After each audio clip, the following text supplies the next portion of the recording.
وسندنا ورحمتنا ومولانا محمدا عبده ورسوله. أما بعد فأعوذ بالله من الشيطان الرجيم. بسم الله الرحمن الرحيم. واذكر في الكتاب إبراهيم إنه كان صديقا نبيا. رب العالمین په قرآن شریف کې د حضرت ابراہیم علیہ السلام ذکر بار بار کئی. موجودہ چکم میاش روانه دا ذی قیده دا دینا بس یو بلا میاش روانه دا غیده ذی الحجہ وی. پدے کہ یو دو اہم عبادتون دی بلکہ درے اہم عبادتون دی. یو عبادت دا حج وی، بل عبادت دا قربانی وی، بل عبادت دا تکبیرات تشریق وی. داختر تکبیرون چی تاسو وتوائے. دا دے درے وانو عبادات و تعلق دا حضرت ابراہیم علیہ السلام سر دے بنیادی طور. دا دے وجنا زمون علماء کرام دا دغا عبادات و ذکر کئی پدے میاشتو کے.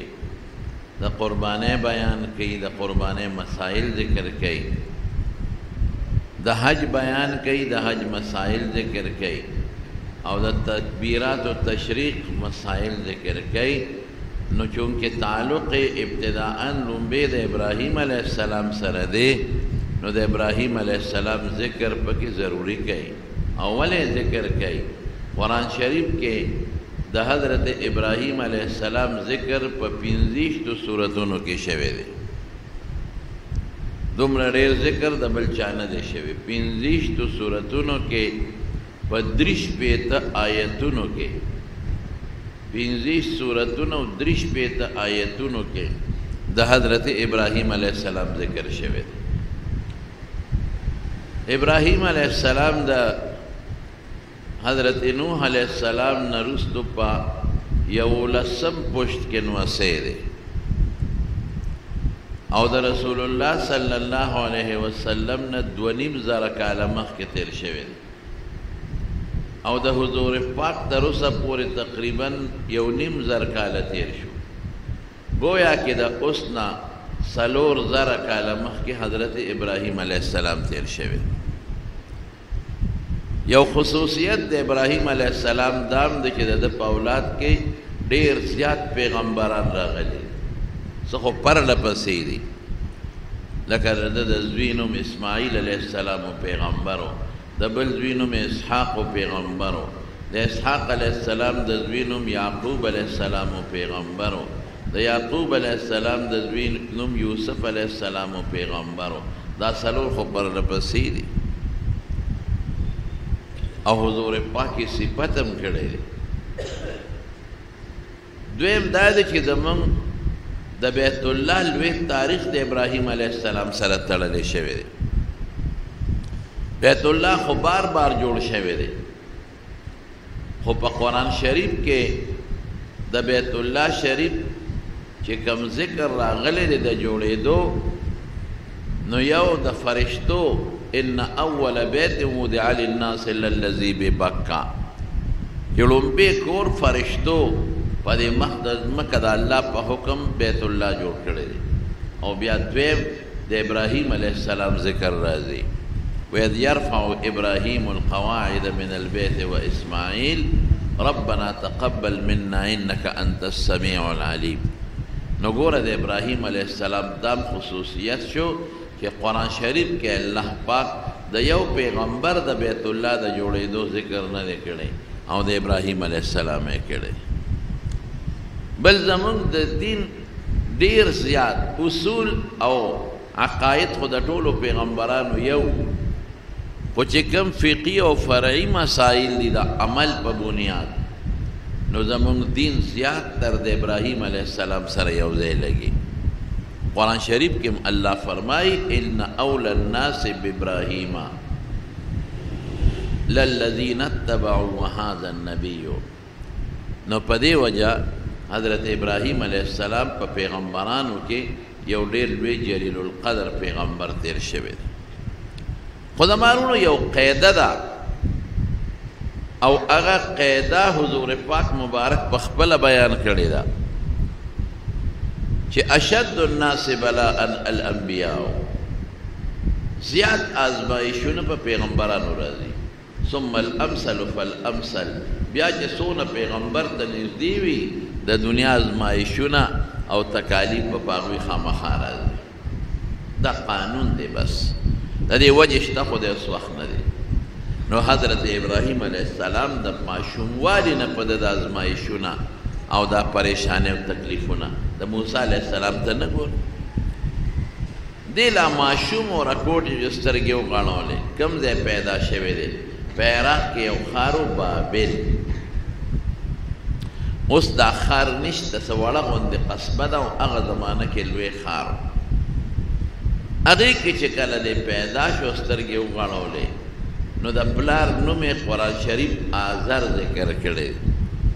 او د تاریخ په کتابونو کې تاریخ دی، تین تی الف ری خې.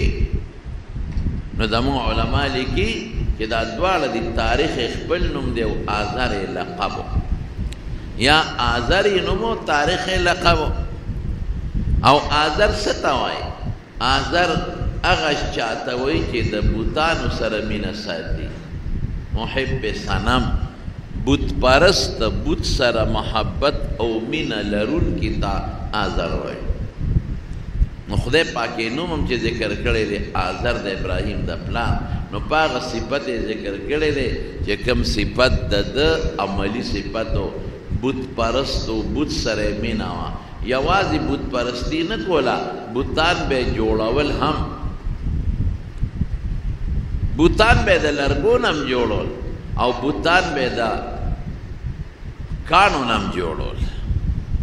خو چې ابراهیم علیه السلام سترګې وغړولې، الله قرآن شریف کې فرمایي ولقد آتینا ابراهیم رشده من قبل وکنا به عالمین. ابراهیم علیه السلام لا ماشوم و چې موږ ده ته په زړه کې د هدایت لارې اچولې، دا پوټې نه و، سترګې کې څنګه وغړولې او په ښه به د پېښو لومبې نظر یې په بوتانو ولګېد، ځکه پلار یې کاریګرو جوړول مې او د بوتانو عبادت به یې کو. ده په خپل زړه کې هغې ته چې وکتل حیران شو. لا ماشوم و بوتانو له به یې لتې ورکولې. ماشوم سره خلک ګزاره کوي، دی نه پوهېږي او پلار به ولې دې بوتانو سره مینه پیدا کوله چې د دې بوتانو سره مینه پیدا شي. نو راته په مخ کې به د دې خپلو خدایانو باطلو بوتانو قدر کوي، عزت به یې کو او په ډېر قدر به یې سنبالول او ده به لته ورکړه، خدای به یې وغورځه چې پلار به یې لګیا بوت به یې جوړو، سولې او سټک به ورسره چې دا بوت جوړوم، دا پوزه وله برابر کړم. نو چې ښه خواري وکړه نو چې ده به سولې راواغېش پلار یې او سترګه او پوزه جوړی، نو ابراهیم علیه السلام به ډز ورکړه، پوزه به یې ترې ماته کړه، نو بوت تباه شو. بیا بلا خواري به یې کړې وه. یو ځل پلار ورته وایي ځکه نه بچې یو کار وکړه، زموږ رزق خو ټول په دې بوتانو کې دی، دا 100 بازار کې خرڅ کا چې پیسې پکې وګټو. یاره بابا وایي ډېر ساده سړی، خدای هم څوک خرڅوي، خدای به اوس خرڅوي نو پیسې به پې ګټې. وی چپ نه پوهېږي، شام ښې وله مزېدار بند که اعلی پیکې که وی شابه دا 100 بازار ته د پلار په مخ کې چې پلار خفه نه شي راوچتې که، خو چې د دروازې نه وویسته نو خپه کې وله پړی واچو او بازار کې یې راښکه چغه به یې واله، وی هغه شی خرڅوم چې فایده چاته نه ورکوي او تاوان ورکوي. ګورئ خلک یې پلار پسې رالل، راشئ زمونږ خدای ځان پسې راکاږي. د بت پرست قوم نه قمقل قوم بل نشته. د بوتان عبادت کې هغه بوتان چې هغه تا جوړ کړی دي، هغه بت چې هغه بت د ځان نه مچ نشي شړلی هغه بت چې هغه سترګې نشي غړولی خبرې نشي کولی لاس پر نشي ړقولی ته د هغې عبادت کې دا قمقل قوم دی هوښیار انسان هغه دی چې د هغه ذات عبادت وکړي چې هغه همیشه جمدی دی علم لري د ټول مخلوق نه دی هر څه نه خبردار دی چې هغه د الله ذات دی نو ګورئ بت ته به خلک سجدې کوي او د بت نه به خلک غوښتنې کوي ولې تا په خپلو لاسو وتراشه او جوړ دی که خو تا پیدا کړ نو تا له به څه درکړي هغه تا ته محتاجه دی دا د شیطان دی خلکو له په ذهن کې یو ګند ایښودي یو ګند ځای په ځای غټ غټ بوتان او د هغې خلک عبادت کوي تاسو ورشئ وګورئ په هندوستان کې زمونږ په دې پوله چې دا کم مودیان د اصحاب هندوان دي هغوی د سپو بوتان جوړ کړي اوس د هغې عبادتونه کوي د پیشوګانو په شکل یې بوتان جوړ کړي او د هغې عبادت کوي او بېادبي دې معافي داسې بوتان یې جوړ کړي چې هغه ډړي نو په دې خوله وله پی ورواړئ نو مخصوص اندام باندې وله خوله کېږي ناپی ته روي سټي وي دا پی برکتې شو دا قمقل قوم بت پرست د قمقل قوم بل نشته دی عبادت په دغه ذات کې چې د دې ټول مخلوق خالق دی هر څه د هغه په لاس کې دی چې هغه د الله ذات دی د الله ذات بندگی به د الله کې د بنده به نه کې د مخلوق به نه کې او دا انسان هر انسان له فطرت کې خدای دا شی اچولی ابراهیم علیه السلام د هغه فطرت نه فایده واخیست او موږ ته فایده نه اخلي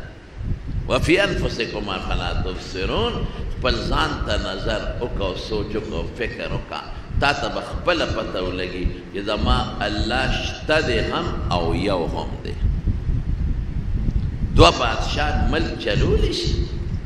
یو به یې دا پلانکې مړ کوم او بل به یې نه مړ کوم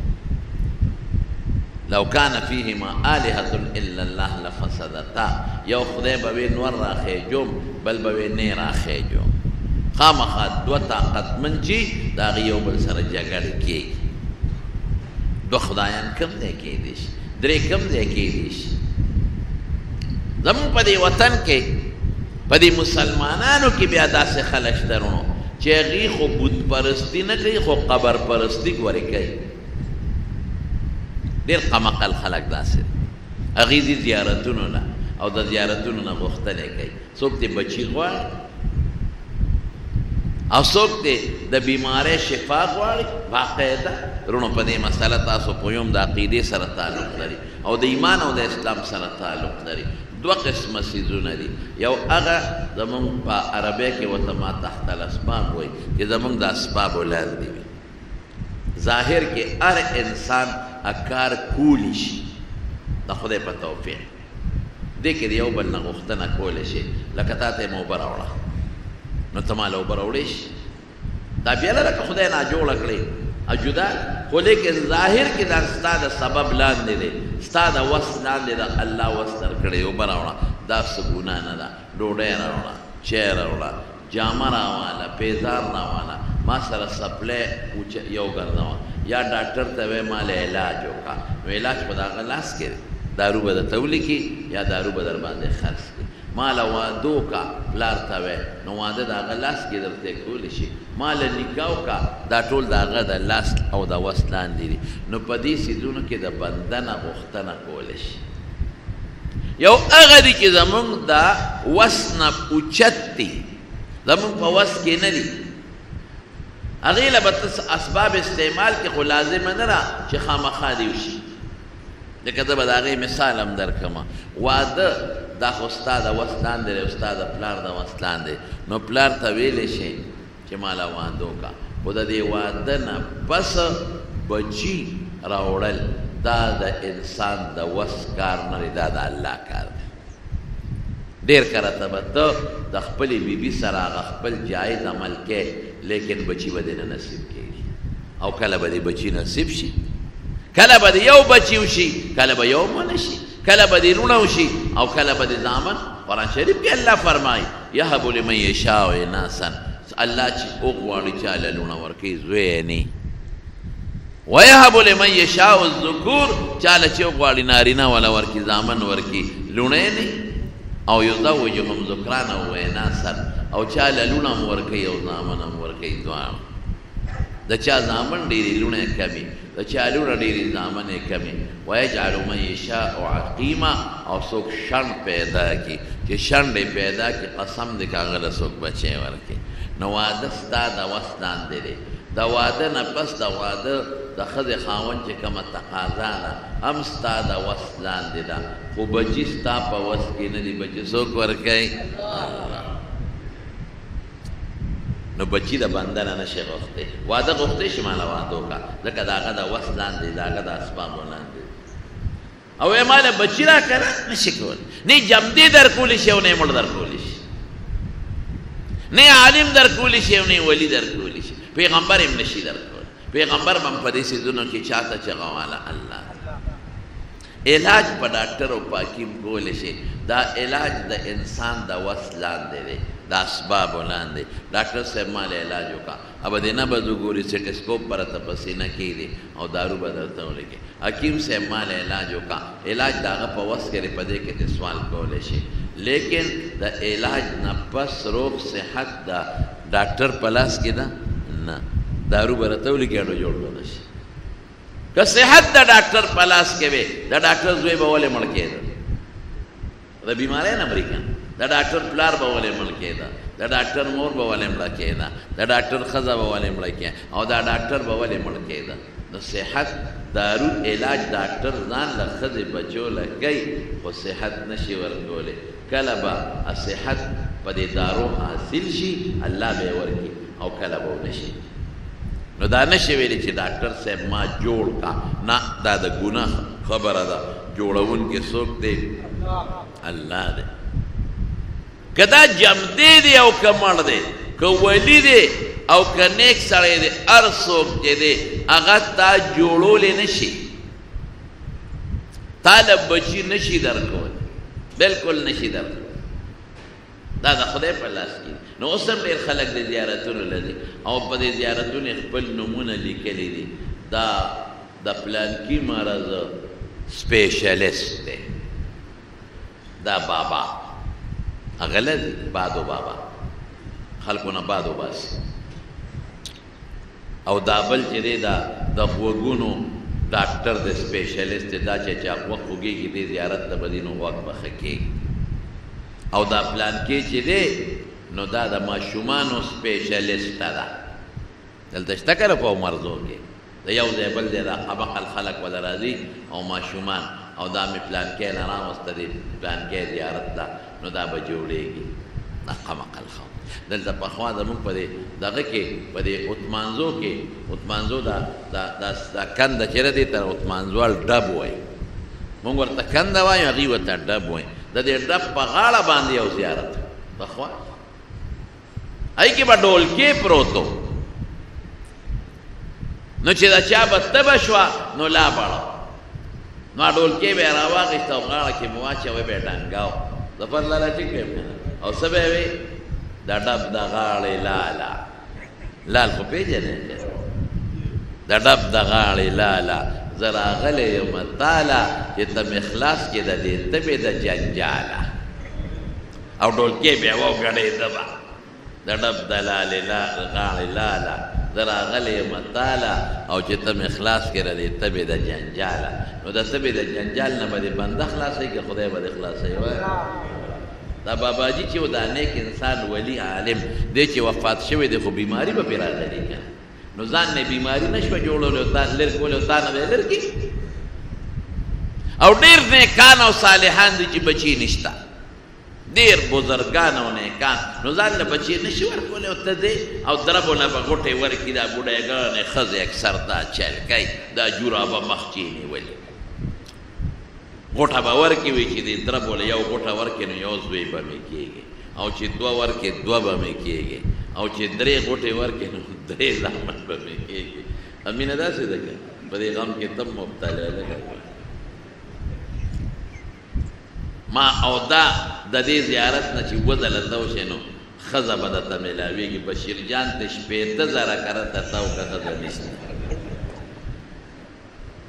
داسې فضول خبرې زمونږ په دې تورنځو کې پخوا سوری شوه اوس هم شته امان اوس دا یره سوری شوی به یې ورته چې ماشوم باندې به سوری وشو سوری نو د هغه سوری شوه کې به یې وردننه کو پورې غاړه وی دې سره سوری ختمېږي اوس څه کوې اوس په د سوری شوي دا ول خو سوری مورې نشته او په د سوری ختمېږي دا بوځي خلک پلارکي زیارت ته لاړ شه او د هغې زیارت خاوره راواله او په دانه واچوه دانه به ښه شي نه ښه کېږي ښه اوس رسول الله مبارک څه فرمایي د حضور پاک حدیث به راته ویم به پې پیش نبی علیہ السلام فرمایي وایي بعضې وخت کې شیطان په انسان کې ورننوځي دکې یو برس پیدا کړي بیا ورته وسوسه واچوي چې پلانکي له لاړ شه یا پلانکي بوت له مثلا یا زیارت له نو دی لاړ شي نو چې لاړ شي او هلته زیارت کې هغه ګناه والا عمل وکړي نو شیطان ترې وځي نو باس وګوره که نه دا زه ناجوړه مو چې د زیارت له رالم جوړ شو زه ناجوړه مو د پلانکي شي له رالم جوړ شم هغه شیطان ترې وځي نو بس صیبه بیا بوډی ترور په ټول کلي کې وګرځي یاره زما خو پس لاس دانه وه پلانکي زیارت ته لاړم او چې کور ته راتلم دانه ماته شو ټیک ټاک شو په یو خپه په دې کلي کې وګرځي او چې کم داسې کمقل ساده غوندې سړی وي هغه په جومات کې کښېني یو تم وایي بل تم وایي بل تم وایي ټول خلک په هغه زیارت ورماتي یو هیړې په زیارت باندې دا ګناه ده زیارتونو له بلکل ځه په شریعت کې زیارت له تلل او د زیارت ته ورتلل ګورې سنت دي ځکه رسول الله مبارک فرمایي نهیتکم عن زیارت القبور الا فزوروها تاسو ما د قبرونو زیارت ته منع کړی وی حضور پاک فرمایي یو وخت کې بالکل منع کړي وو په لومبۍ زمانه کې ځکه خلکو به زیارتونو سره دا غلط کارونه کول د شریعت خلاف نن پنجاب کې کېږي که نه په خدای یقین وکړه پنجاب کې کېږي قسم مې راته وخوړ هلته کې د جنت دروازې جوړې کړي هلته کې چې زیارت ته ورځې نو سر به خامخا ښکته کې داسې دروازه او کړکۍ جوړه کړې ده چې ته به په دې مجبوره چې سجده به لګیا وته او زما د په رب قسمې په جومات کې ناست یم دا زه کوم چې ته ومنې زه تللی وم لاهور ته یو ځل علي حجویري رحمت الله علیه چې دا خلک ورته دا تا ګنج بخش وایي نوم یې دی علي حجویري رحمت الله علیه ډېر بزرګ سړی تېر شوی دی کشف المحجوب والا ډېر نیک سړی تېر شوی دی د خدای ډېر لوی ولی تېر شوی دی زما په خدای قسم ما په دې خپلو سترګو ولیدل چې یو سړي قبلې ته شا و هغه ته مخ و په ځمکې یې ورته داسې سجده ولګول لکه مونږ چې په جومات کې سجده لګو څه کوي دا خلک په کوم طرف روان د دې ځای نه به چغه کې اواز به وکړي ای د کاکا صیبه را رسېږه دا اواز به بې ده الله نه بل چاته نه کې د غیب و علم الله سره دی او چغه به کړي پیره بابا را رسېږه ای د څوارلسمې ځوانه را رسېږه را رسېدل صرف او صرف د رب العالمین شان دی الله ته به آواز کې پیغمبرانو ورته آواز کړی دی دسې حضرت آدم علیہ السلام چې محتاج دی نو چاته آواز کوي ربنا ظلمنا انفسنا وان لم تغفر لنا وترحمنا لنكونن من الخاسرین آدم علیہ السلام د ټولو پیغمبرانو نیکه دی تکلیف راغی چاته آواز وکړه الله نوح علیہ السلام چاته آواز کوي چې قوم ته 9.5 کاله دعوت ورکړه او قوم ونه منه او قوم به په ټوکې او خنداګانې کولې تنګ شو څه وایي رب لا تذر على الارض من الكافرین دیارا ای ربا بس دا خلک اوس تباه ابراهیم علیہ السلام چاته آواز کوي ونادینا هغه ابراهیم علیہ السلام څه وایي رب الله ته آواز کوي الله ته ابراهیم علیہ ربنا چې بیت الله جوړ کړه ربنا تقبل منا انك انت السميع العليم ربنا واجعلنا مسلمين لك ومن ذريتنا أمة مسلمة لك وأرنا مناسكنا وتب علينا إنك أنت التواب الرحيم. ربنا إيه زمون ربا وابعث فيهم رسولا منهم يتلو عليهم آياتك ويعلمهم الكتاب والحكمة ويزكيهم إنك أنت العزيز الحكيم. او موسى علیہ السلام خود جلیل القدر پیغمبر کہ دا فرعون لار مدین تنو چاہتا سوال کئی ربی انی لما انزلت الی من خیر فقیر، پروردگار استا خیر تا محتاج. او حضرت ایوب علیہ السلام چی بیمار شو چاہتا چغوی ایوب علیہ السلام پیغمبر دے، پیغمبر جلیل القدر پیغمبر دے، او سوئی رب انی مسنی الضر وانت ارحم الراحمین، خدای تکلیف راتا و رسید استاد نلوی رحم کو ان کی نشتا پا ما رحم. او یونس علیہ السلام دا کب پا گیڑا کی بیا چاہتا چغوی اللہ تاوی. عیسیٰ علیہ السلام چاہتا چا آواز کئی اللہ تکی، رسول اللہ مبارک چاہتا آواز کئی اللہ تکی. عقیدہ ٹیٹ کے زمانوں نے بولے کہ عقیدہ کے لئے لگ معمولیم تزلزل ہو نو دا شیطان بدزن کا دن وقت تا ناستی و دا تبوی دی پلان کی زیارت آوازوں کا او دے پلان کی تاوازوں کا التبا دے عقیدہ تباہ کی و طول عمر بی جہنم کے بپروتے. نو دا عقیدہ با ٹیٹ ساتے خواہ سنگا با ٹیٹ ساتو چی کم سی زمون دا وسا و دا سبب لان دے نو اغے کی دا بندنا غختنا کولش او بناوڑا ڈوڑے راوڑا چے راوڑا او چی کم دا بندہ صرف اسبابو پا نظر کے دا غد لاس دان دے او حقیقت کے استاد پا لاس کے نرے دا چا لاس کے دے دا اللہ پاک. نو ایاک نستعین اللہ غی کی بمون خاص تانا مدد غوارو دا بلچانا مدد بنا غوارو. دا بخبل اسباب استعمال کی خوب بچے بچانا غوانے اللہ نا بغوانے. دا سناغ یو صلی تلیو سواد سیبلا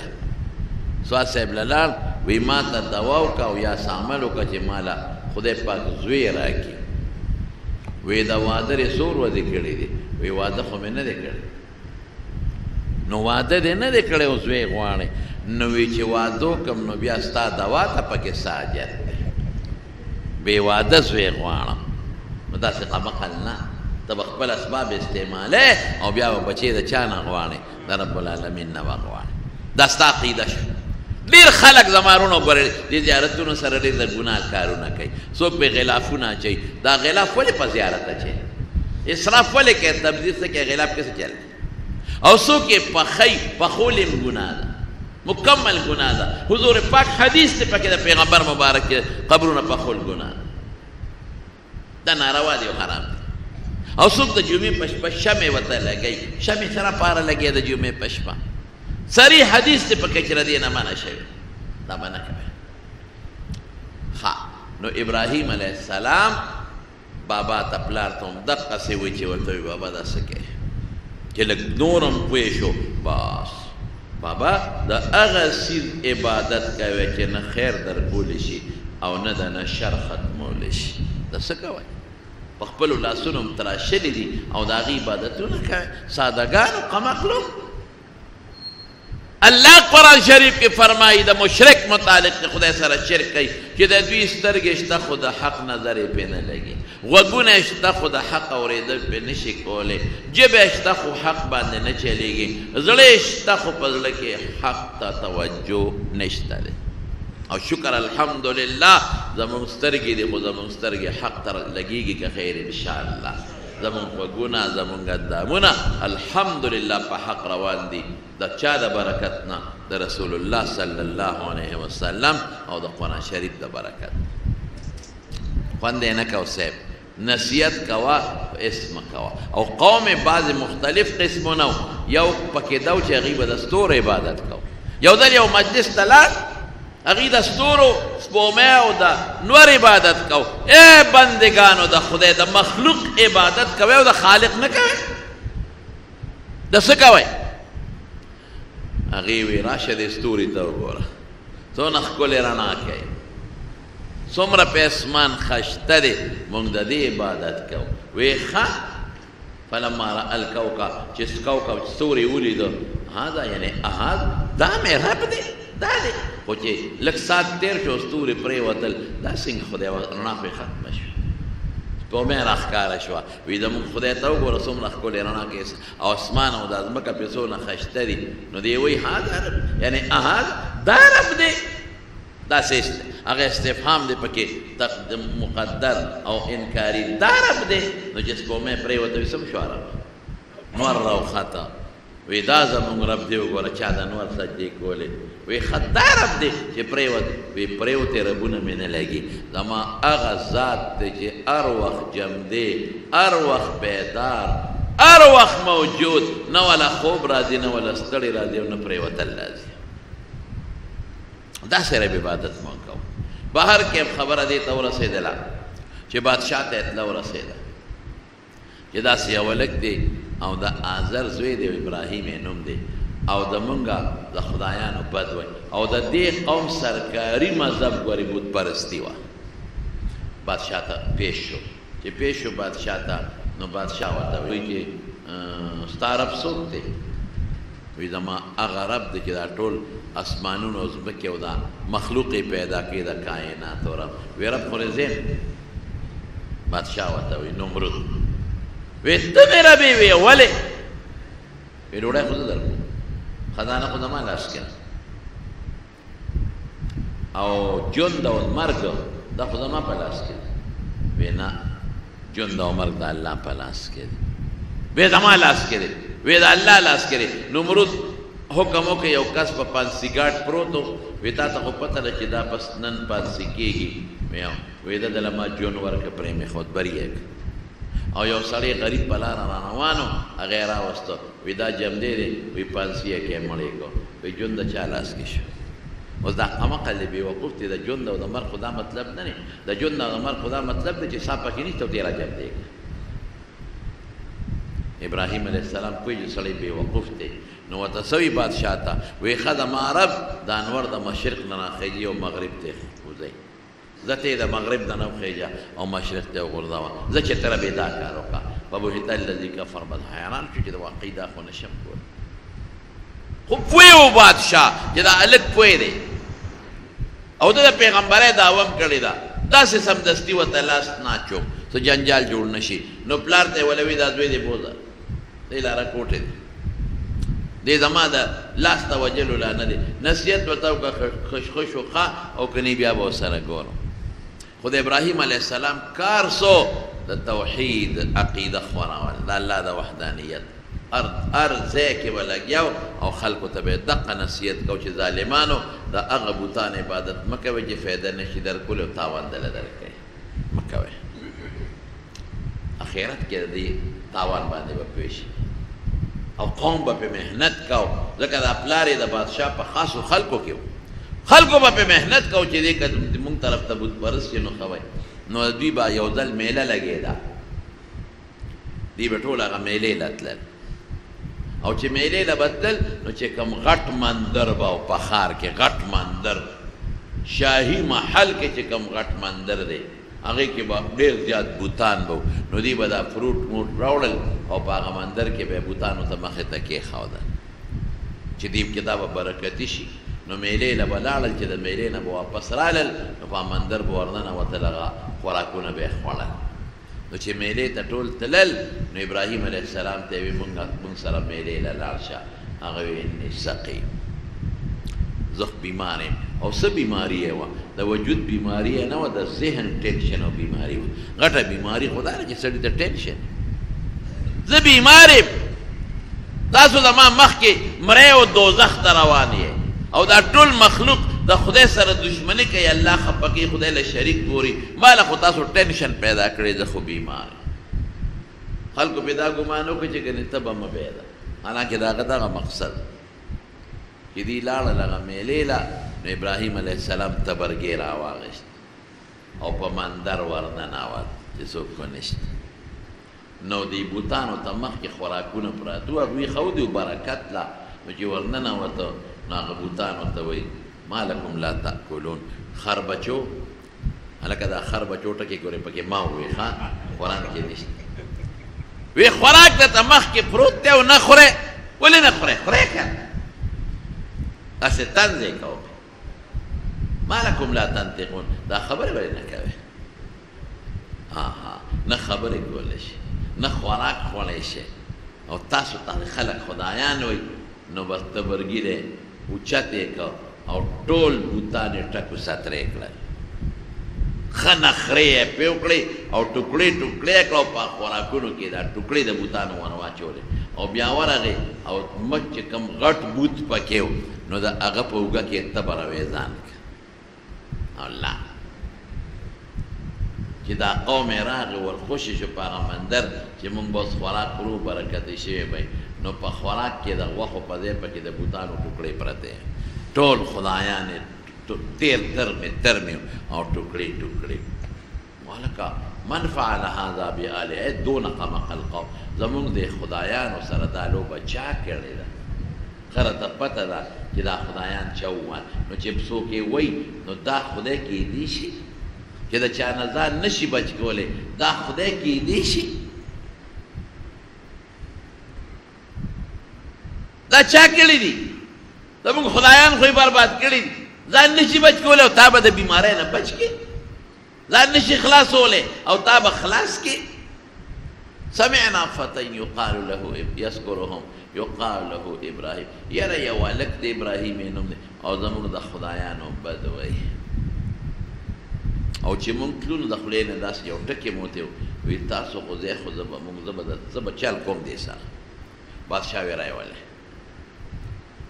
چې ابراهیم علیه السلام یې راوسته نو بادشاه دې تپوس کوي وی زمونږ د بوتانو سره دا لوبه هلکه تا کړې ده هغه ورته وایي دا خو به هغه څوک کوي چې تماچه ټوپک چا سره مړې څوک کوي چې چا سره تماچۍ چا سره ټوپکي نو یې تبرګي دی دا هغه بابا پلار په اوږه ویزان دی او یادی ما بل فعله کبیرهم هذا فاسألوه ځکه نه دا خو هغه باباجي کړی دي ځې تپوس دې وکړې اوس که ته وایې چې دا خو لکه ابراهیم علیه السلام دا خبره ولې وکړه دی هغوی باندې یو الزامي رد کاوه هغې ته هم پته وه چې مشر بابا غزار نشي کولی او ابراهیم علیه السلام ته هم پته وه چې نشي ویل چې دوی پړه شي او پته ورته ولګي یو بل ته یې وکتل دی که نه هغه کړي تبرګي اخیستلی دی یادوی ما دا همغه بابا غوسه شوی دی د خپلو بچو د دې کشرانو ته قار ورغلی دی او تبر یې په اوږه او بس شورو یې په کړه ټول یې دله مات کړي دي بېغمه کړي تپوس ته وکړې باباجي نه که نه نو بس یو بل ته یې وکتل او پټ ویره مونږ ډېر قمقل قوم یو بس دومره پوه شو چې بس اوس دی هلک سره بل څه نه کېږي نو بس اډر یې چالو کړ وي د ده سزای موت ابراهیم به د نن نه پس وجنو او څنګه به یې وجنو په اور به یې سوځو او اډر یې وکړ یو میدان کې چې تکړه شي او خشاک راوړی نوکرانو ته یې ووی او عامو خلکو ته یې ووی زمونږ د خدایانو بدل د ده نالو هر څوک به تل او پڼ به یې راوړو هغې کې به یې غورځو چا چې څونه وسو پڼ به یې راوړو میدان ډک شو د خشاک نه داسې ډک شو لبریز او بیا ورته اور ورته کړ او داسې غرغنډې یې ووالې داسې غرغنډې چې زمونږ بعضې علمو لیکلي دي په تفسیرونو کې چې د پاسه پې مرغۍ پر نه شو والی دونه توې او ابراهیم علیه السلام یې راوست او چې څنګه یې راوسته نو یو منجنیق مچوغړه یا ټال یې وله جوړ کړ ځکه دی به ورغورځئ څوک څنګه هغې ته خو څوک ورنږدې کېدی هم نه شي نو شیطان ورته یو چل وښاو شیطان خو د دوزخ دا سیدونه لیدلی دي نو هغه ورته یو ټال وښاو چې دغسې یو ټال به جوړ کړې دی به پې کېنوې او چې ټال له جوټه ورکړې نو بس پړې به وشلوې دی به پخپله د دریاب د اور دې منځ ته وروغورځېږي نو ټال نه اوچتې د فرشتو کلک نیولی نو شیطان ورته بیا چل وښاو وی داسې وکړې چې جنکۍ راولې سرونه یې سرتور کړې په ګډا کې جنکۍ راوستې سرونه یې سرتور کړل نو ټال اوچت شو ولې د رحمت فرشتو دا ټال نیولی او چې کوم ځای جنکۍ سرتور سر وي د رحمت فرشتې هلته نه راځي نن ګورې زموږ جنکۍ لوڼه خویندې مکمل سرتور سر شوي په کور کې مو د کور نه بانو اوس په بازارونو کې هم سرتور سر ګرځي نو چې کم ځای هم جینکۍ سرتور سرې سرې ښکاري د رحم فرشته بنې او د غضب فرشته بنې نو الله ته فرشتو چغې کړې بره یا الله ستا په مخلوق کې نن صرف یو بنده دی ابراهیم یې نوم دی چې هغه ستا عبادت کوي باقي ستا عبادت والا نشته خدایه اور ته غورځېږي بچې کا الله فرشتو ته ورشئ که تاسو ورسره امداد کولی شئ ما اجازت درکړه فرشتې راغلې ابراهیم علیه السلام ته یو فرشته ورته وایي وایي زه تا سره مدد کول غواړم الله را لېږلی ما خو اختیار ستا دی وایي ته څه کار کوې وایي زه د باران فرشته یم زه به اوس باران راولم اور به مړ کړم وایي نه تا نه مدد نه غواړم زما الله شته مې نه کړ بنده نه ولې مدد غواړم اگر چې دا مدد جایز و ځکه د هغه د وس لاندې و دا کار لیکن ابراهیم علیه السلام خو ابراهیم علیه السلام دا هم نه غواړم ځه بله راله وایي زه د سیلې او د زول او د طوفان اختیار ما سره دی اجازت وکړه نو زه به دا اوس سیلې زله ولم دا اور به اوچت کړم او د نمروزیانو په دې کورونو کې به یې وردن نه کړم او تا به بچ کړم وایي نه زما الله ما ویني د یو فرشتې نه مددونه نه ناګانه ټال یې ډوټه ورکړه او ابراهیم علیه یا مچو کړه منجنې او د اور میاشت ابراهیم علیه السلام ورخطا کړه او چې څنګه یې ورخطا کړ نو فرشتو الله ته چغې کړې په دې نیکانو خلکو فرشتې خفه کېږي ولې نیکانو مسلمانانو له فرشتې بره په اسمانونو کې دعاګانې هم کوي نو چې اور ته څنګه پرېوت الله قرآن شریف کې فرمایي قلنا یا نار کوني بردا وسلاما علی ابراهیم ته به د الله دپاره ځان قرباني کوې الله به دې مدد نه کوي الله اور ته وایي وره یخشه خو سلاما معتدل چې دومره یخ هم نه چې تکلیف ولا ورکړي ابراهیم باندې نو دا اور او د اور دا سوځول دا خاصیت د الله په لاس کې د اور میاشت ته پرېوته جامې یې ترې ایستې وې جبریل علیه السلام وله د جنت نه د ریخمو کمیس راوړه او ورته یې ور واچو او د اور په میاشت کې وله خدای پاک د انارو بوټي زرغون کړ او اوبې ورته را زرغون را پیدا کړې اوبه هم پسکي انار هم خوري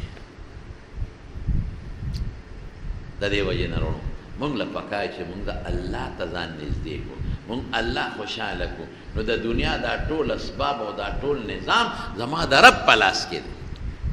خدای خوشحاله کا مال هغه سره دوه قسمه ورکوي چې څوک د خدای نافرماني کوي هغه له ورکوي خو د ډیران په لارې ورکوي حرام پلید او چې څوک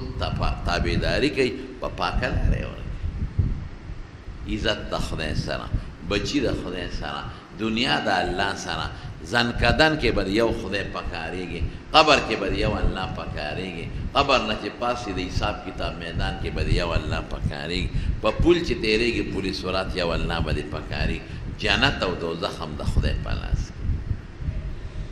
الله مدد وکړو که نه اور چې کله سوړ شو ابراهیم علیه السلام خو د ده به نام و نشان هم نی معلوم دومره اور دی چې اور شو نیغ ابراهیم علیه السلام ته بار راوړی نمرود ورته وی بس پوه شو چې بل څه نشم کولی که دې نور چیړم مونږ تباه نه شو ورته وی بس ته مهرباني وکړه د ما د وطن نه وځه نو د بابل نه یې وویست ابراهیم علیه السلام نو نوره واقع به درته انشاءالله په آینده جمعه کې بیان کړم و ابراهیم علیه السلام د الله دپاره ډېر لوی تکلیفونه تېر کړل او بیا به درته ووایم چې د هغه تکلیفونو څومره ښکلې نتیجه خدای پاک ابراهیم علیه السلام له ورکړې نو په دې راتلونکې میاشت کې چې دا کوم درې اهم عبادتونه چې حج دی او تکبیرات تشریق او قربانی تعلق د ابراهیم علیه السلام سره او قرآن کې الله ذکر هم کړی دی نو ما په دې بنیاد د هغه څه بعضې خبرې وکړې چې تاسو ته پته ولګي چې پیغمبرانو څومره تکلیفونه تېر کړي او د څه دپاره یې تېر کړي دي د ښکلې عقیدې د توحید دپاره د امت د اصلاح دپاره د الله د رضا دپاره دعا وکړئ خدای پاک موږ له د عباداتو توفیق راکړي بعضې ملګري تللي دي مکې مکرمې ته دعا وکړئ چې خدای پاک د حجونو توفیق نصیب کړي او ډېر دوستان روان دي حجونو له داخلي یې کړي دي او څوک په دې 19 دي څوک په 13 څوک په 20 دعا وکړي چې الله په خیر بوتلی کړي الله ولې د قبول شوي عبادتونو توفیق نصیب کړي او له دعاګانې قبول کړي چې چا هم اراده کړې د دې بوزي او که چا نم د کړې نو خدای مونږ ټول بیت الله د حج د تلو توفیق نصیب کړي بای دوستان بیماران دي د مجلس کې کورونو کې دوی چې الله تعالی ول روغ صحتونو او شفا ورکړي بعضې ملګري دي مستقل زمونږ د جمعې د هغې د بچو څه په بار ملکونو کې څه حاجتونه دي دعا ورته وکړئ چې الله والا حاجتونه پوره کړي او الله د هر قسمه پریشانو او آفتونو مصیبتونو امن کې وساتي یا الله مونږ له روغ صحتونه راکړي زمونږ کور زمونږ بچو له زنانو له وړو لویو له روغ صحتونه ورکړي او دا روغ صحت هم خدای د خپل عبادت دپاره نصیب کړي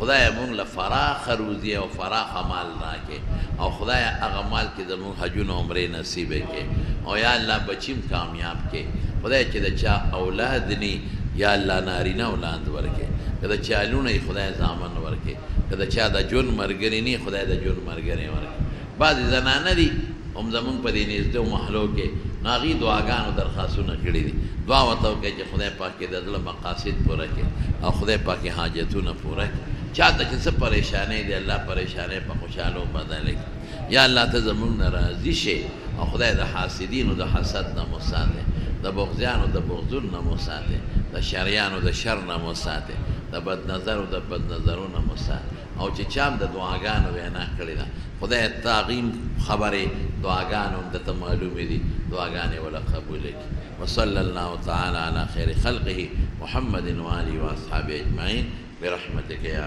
ارحم الراحمین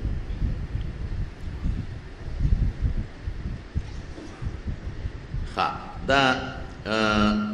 د شل ورځو ماشوم باندې زنانه وروړېدلې ده نو بس دا به شل 2 میاشتې پرله پسې روجې نیسي ښه 2 میاشتې پرله پسې او که د دې زنانه پکې خپله د میاشتې بیماري راشي نو خیر دی په هغې پرله پسې والې ته نقصان نه رسي په هغه ورځو کې به یې نه نیسي چې پاکي راشي بیا به شو او هسې به پکې دمه نه راولي یو شان به نیسي